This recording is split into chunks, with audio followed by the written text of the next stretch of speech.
Britt, I wanted to spend some time on a recent article you did called Way More Common Than People Realize: How Some in MLB Are Bringing Mental Health into Focus. Can you give us a glimpse of what you wrote about, how I'm sure it took some time to put all of that together, and how much it's talked about in the game now versus like zero not too long ago? Yeah, obviously May is Mental Health Awareness Month, and once Daniel Bard went on the IL in spring training, I was like, wow, that's really interesting. A guy saying like up front, "Hey, I'm dealing with anxiety." And then when Austin Meadows did it too, and Trevor May most recently with Oakland, I thought this is kind of interesting here in baseball. And I'm sure Eric and AJ have thoughts on this about how this was something that wasn't talked about very recently. I mean, this is a something where 5 years ago, guys would be very hesitant to say, "Hey, I'm working on my mental health," right?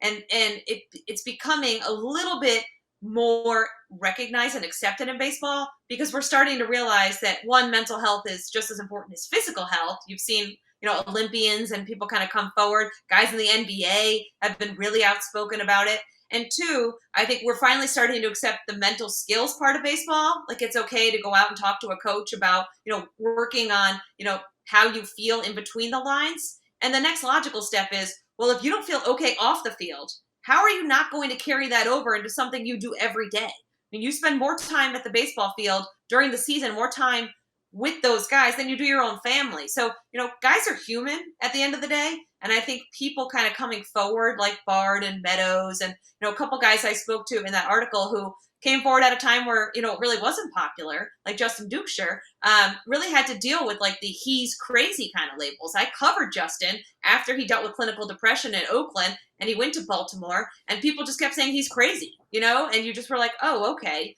We've come so far as a society where I think we're starting to understand these kinds of things. And teams like Seattle are really helping to support these guys. Tampa Bay is another team that really has a lot of licensed clinicians on staff. And what the Kansas City Royals is doing in having a woman who happens to be like mental skills and mental health. So she's kind of certified in both to help these guys. I think that's going to be the way of the future. I think the team that figures out, hey, we might be losing guys to this. You hear about failed prospects all the time. You hear about guys who dealt with drugs or drinking. These are all coping mechanisms for mental health issues. So the team that figures out how to help these guys off the field best is going to figure out also how to help these guys on the field. They are very related. And I think we're finally getting to a point, we're getting better anyway, where we're okay talking about this openly. I would still like to see guys that come forward to say, I'm dealing with bipolar issues. I'm dealing with depression. I think anxiety has become, one of those buzzwords where maybe players are okay saying I have anxiety, but we're still not all the way there yet. And I thought this was kind of an important thing to explore and hopefully kind of put in people's minds that players are human and players deal with, I think, more stress than the average human being because of just the pressure-packed environment this is. They've got us at their lockers after games. They've got social media where people are calling them awful things. They've got that threat of always being sent down or having their job taken. I think people look at guys like AJ and Eric and all these pro athletes and they think, well, they've got money, they've got fame, they've got it made. And very often there is a darker side to that as well. How can we help these players through this time, or players that are not able to open up? You said there, the teams are bringing in people, but how can we as fans help these players?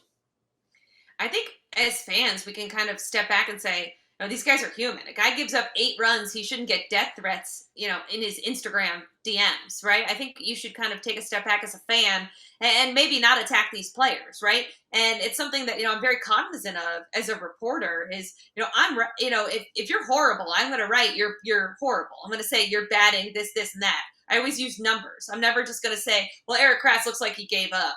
AJ Brzezinski looks like he's not even trying, right? I think these are things that people kind of take a step too far because we get into sports and we're such fans and people really care about how things turn out. I think we have to remember that these people are human beings who go to sleep at night and have families and have children and kind of have to deal with the aftermath of not performing. And often players, I think, are their worst critics. So piling on is really never going to help. So as fans, I would just say kind of stay off of social media. Don't make those kinds of awful comments or threats and things like that really cross the line.